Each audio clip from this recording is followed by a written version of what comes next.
Vasanth TV ரசிகர்களுக்கு வணக்கம். இன்னைக்கும் நம்மளுடைய தெரிந்து கொள்வோம் நிகழ்ச்சியில தெரியாத பல விஷயங்களை தான் தெரிஞ்சுக்க போறோம். ஆஸ்ட்ராய்ட் சைக்கி 16 அப்படின்ற ஒரு எரிக்கல் இருக்கு. இந்த எரிக்கல் மட்டும் ஃபுல்லா டெமாலிஷ் பண்ணி எடுத்தோம்னு வச்சுக்கோங்க, கிட்டத்தட்ட 700 குயின்டிலியன் ஆஃப் கோல்டு கிடைக்கும் அப்படின்னு சொல்றாங்க. 700 குயின்டிலியன்னா எப்படி தெரியுமா? ஒவ்வொரு மனிதர்களுக்கும் 10,000 கோடி ரூபாய் வரைக்கும் சொத்து கிடைக்கும் இப்ப இருக்கக்கூடிய மதிப்பின்படி. அப்போ உலகத்தில் இருக்கக்கூடிய மனிதர்களுடைய ஜனத்தொகை யோசிச்சு பாருங்க. அவங்க எல்லாருக்கும் 10,000 கோடி ரூபாய் தலாக்கு கிடைக்கும் அப்படின்னும் போது எந்த அளவுக்கான தங்கம் உள்ள இருக்கும்னு யோசிச்சு பாருங்க. அந்த ஆஸ்ட்ராய்டு முழுக்க முழுக்க தங்கங்களாலேயே நிறைஞ்சிருக்கும். உடைச்சி எடுத்தோம்னா பிரிச்சு மேஞ்சிடலாம். சைனான்றது எந்த அளவுக்கு டெவலப்டு கண்ட்ரின்றது நமக்கு தெரியும். இப்போ வரைக்கும் தொடர்ந்து இனோவேஷன் நிறைய பண்ணிக்கிட்டே இருக்காங்க, அப்கிரேட்ஸும் ஆக்கிக்கிட்டே இருக்காங்க. ஆனா எல்லாத்துலயுமே வா அப்படின்னு கேட்குற மாதிரி தான் இருக்கு. எல்லாத்துலயும் நம்ம தான் இப்போ முதல் இடத்துல இருக்கணும் அப்படின்ற மாதிரி தண்டனைகள்லையும் அவங்க தான் முதல் இடத்துல இருக்காங்கன்னு வச்சுக்கோங்க. இப்போ இருக்கக்கூடிய மரண தண்டனைகள், உலகத்தில் இருக்கக்கூடிய மரண தண்டனைகள் எல்லாத்தையும் சேர்த்தா கூட சைனா கொடுக்கக்கூடிய மரண தண்டனை அளவுக்கு வராது, அந்த அளவுக்கு அதிகமாக கொடுக்குறாங்க அப்படின்னு சொல்றாங்க. அவங்களே தான் ஜனத்தொகை குறையுது அப்படின்னு சொல்றாங்க. பட் மரண தண்டனைகளும் அதிகமாகிட்டே இருக்கு. ஒன்றும் புரியல. ஆனாலும் அதான் உண்மைன்னு சொல்லும்போது கொஞ்சம் ஷாக்கிங்காக தான் இருக்குது. இப்போ இந்த மரண தண்டனைகள்லாம் கொடுக்குறாங்க இல்லையா, வெறும் பண திருட்டுக்கெல்லாம் மரண தண்டனையாப்பா அப்படின்ற மாதிரி தான் இருக்குது. நம்மளுடைய நாட்டிலையும் இந்த மாதிரியான தண்டனைகள்லாம் இருக்குது. என்ன இவ்வளோ கடுமையான தண்டனையா அப்படின்ற மாதிரி தான் இருக்கும். ஏன்னா இங்கே என்ன தப்போ அந்த தப்புக்கு ஏற்ற மாதிரியான தண்டனைகளை கொடுப்பாங்க. அங்கே என்ன தப்பாக இருந்தாலும் சரி மரண தண்டனை தான் அப்படின்ற மாதிரி சொல்கிறாங்க. இது கொஞ்சம் வியாடாக தான் இருக்குது. பட் அதுக்குள்ளேயும் அவங்க தான் லீடிங்கில் இருக்காங்க. நம்ம எல்லாருக்குமே இந்த ஷேர் மார்க்கெட், ஸ்டாக் மார்க்கெட் எல்லாமே தெரியும். பட் தெரியாதவங்களுமே இப்போ அதை பற்றி தெரிஞ்சுக்கணும்னு சொல்லி முயற்சி பண்ணிக்கிட்டு இருக்காங்க. பட் அதை தெரிஞ்சுக்கிட்டாலும் இன்வெஸ்ட்மெண்ட் யார் பெருசாக பண்ணுவா அப்படின்ற ஒரு கேள்வி வரும் இல்லையா. இப்போது ஷேர் மார்க்கெட்டில் என்ன பண்ணுறோம், ஒரு பெரிய கம்பெனி இருக்கும், அந்த கம்பெனியோட ஷேரை நம்ம வாங்கிடுறோம். நம்ம கொடுக்கக்கூடிய பணத்தினால அந்த கம்பெனி டெவலப் ஆகும். டெவலப்மெண்ட் ஆனதுக்கப்புறமா நமக்கு ஒரு பணம் வரும். இதெல்லாம் ஷேர் மார்க்கெட்டு நம்ம சொல்கிறோம். ஆனால் இது மேபி ப்ராப்பர்ட்டிக்கு கொண்டு வந்தால் எப்படி இருக்கும்? இப்போ நமக்கு வில்லா வாங்கணும்னு ஆசைன்னு வச்சுக்கோங்க. இந்த வில்லாவுடைய ரேட்டு 2 கோடி ரூபாய் 3 கோடி ரூபாய் வரும். ஆனால் இது நம்ம ஒத்தாலாம் வாங்க முடியுமா? வராது.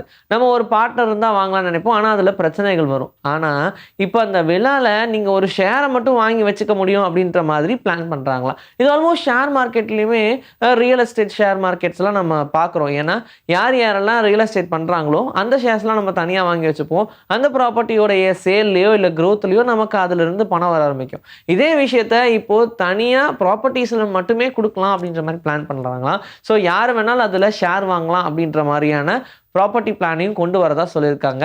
ஸோ இந்தியாவில் இது நடைமுறைக்கு சீக்கிரமாகவே வரப்போகுது அப்படின்னு சொல்கிறாங்க. அப்படி இருந்துச்சுன்னா ஓண்டா ஒருத்தங்களுக்கு மட்டும் வீடு அப்படின்றது ரொம்ப குறைவாக ஆரம்பிச்சிடும். அதை மல்டிபிள் ஆஃப் பீப்புள் வாங்க ஆரம்பிச்சிருவாங்க. அவங்களுடைய ஷேர்ஸ் எல்லாம் பிரிய ஆரம்பிச்சிடும். அவங்களுக்கும் ஒரு ஷேர் இருக்குதுல்ல அப்படின்ற மாதிரி ஆயிரும். அப்போ போயஸ் கார்டெல்லாம் ஈஸியாக வாங்கிடலாம் போல. உலகத்தில் இருக்கிற பணக்காரங்கள்லேயே யார் லீடிங்கில் வந்துட்டு போய்கிட்டு இருக்கா அப்படின்ற மாதிரி பார்த்துக்கிட்டே இருப்போம். அப்படி பார்க்கும்போது இலான் மஸ்க் தான் முதல் இடத்துலையே இருக்காரு. ஆனால் 1 மணி நேரம் மட்டும் லாரி வில்லியம்ஸ் அப்படின்றவர் இலான் மஸ்க் பின்னாடி தள்ளிட்டு அவர் முன்னாடி இருந்திருக்கிற ஒரு விஷயம் பரபரப்பாக பேசப்பட்டுக்கிட்டு இருக்கு.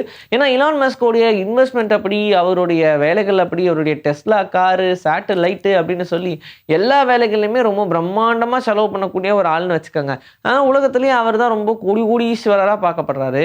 ஆனால் உலகத்தில் இருக்கக்கூடிய பணக்காரங்கள்லேயே அந்த பட்டியலை பார்க்கும்போது எல்லாருக்குமே ஒரு ஆர்வம் இருக்கும். 8வது இடத்துல இருக்கிற நம்ம 1வது இடத்துக்கு போகணும், 1வது இடத்துக்குள்ள போகணும் அப்படின்னு சொல்லி அந்த நம்பரில் இருக்கிற எல்லாருக்குமே ஒன்று மேலே ஆசை. ஆனால் இவர் சடசடன்னு இலான் மஸ்கை தாண்டி போய் ஒரு 1 மணி நேரம் மட்டும் அதில் லீடிங்கில் இருந்திருக்காரு அப்படின்னு சொல்லும்போது எல்லாருக்குமே ஷாக்காக இருக்குது. சரி, ஓகே, எனிவேஸ் 1 ஹவர் நான் உலகத்திலே பணக்காரனாக இருந்தேன் அப்படின்றதே ஒரு பெரிய சந்தோஷம் தானே. மேன்டி ஷ்ரிம்ப் அப்படின்னு சொல்லுவாங்க, தமிழில் மேன்டி இறால் அப்படின்னு சொல்லுவாங்க. நம்ம எல்லாருக்குமே வெறும் 3 கலர் ரெசப்டர்ஸ் மட்டும்தான் இருக்குது. ஆனால் இந்த மேன்டி ஷ்ரிம்ப்புக்கு 16 கலர் ரெசப்டர்ஸ் இருக்குது அப்படின்னு சொல்கிறாங்க. இதனால் என்ன நடக்கும்? நம்மளாலேயே இவ்வளோ கலர்ஸை ஐடென்டிஃபை பண்ண முடியுதுல்ல. அப்போ நம்மளை விட பல மடங்கு அதிகமாக இருக்கக்கூடிய இந்த மேன்டி இறாலால் நிறைய கலர்ஸை ஐடென்டிஃபை பண்ண முடியும். ஈவன் மனிதர்களுக்கு தெரியாத கலர்ஸ் கூட மேன்டிஸ்க்கு தெரியும் அப்படின்னு சொல்கிறாங்க. இப்போது நாமளுமே ஒரு கலரை பார்க்குறோன்னா அந்த கலரே ஒரு 2 கலராக ஃபியூஷன் ஆயிருக்கும். அப்படிதான் நமக்கு தெரியும். ஆனா மேன்டியால கிட்டத்தட்ட 2 கலரையுமே பிரிச்சு இண்டிவிஜுவலா பார்க்க முடியும். அந்த அளவுக்கு அதுக்கு தனித்துவம் இருக்கு அப்படின்னு சொல்றாங்க. ஆனா கடல்ல வாழக்கூடிய உயிரினத்துக்கு இந்த மாதிரியான ஒரு தனித்துவம் இருக்கு அப்படின்னு தெரியல. மேபி அதோடைய விஷனுக்கு அது தேவைப்படுதா, இல்ல கடல்ல இருக்கக்கூடிய கலர்ஃபுல்லான விஷயங்கள் எல்லாத்தையும் அழகா ரசிக்கணும் அப்படின்றதுக்காக இந்த படைப்பான்னு தெரியல. வெண்டிங் மிஷின்ஸ் ரொம்ப அதிகமா இருக்கக்கூடிய ஒரு நாடுன்னு சொன்னா கண்டிப்பா ஜப்பானை தான் சொல்லுவாங்க.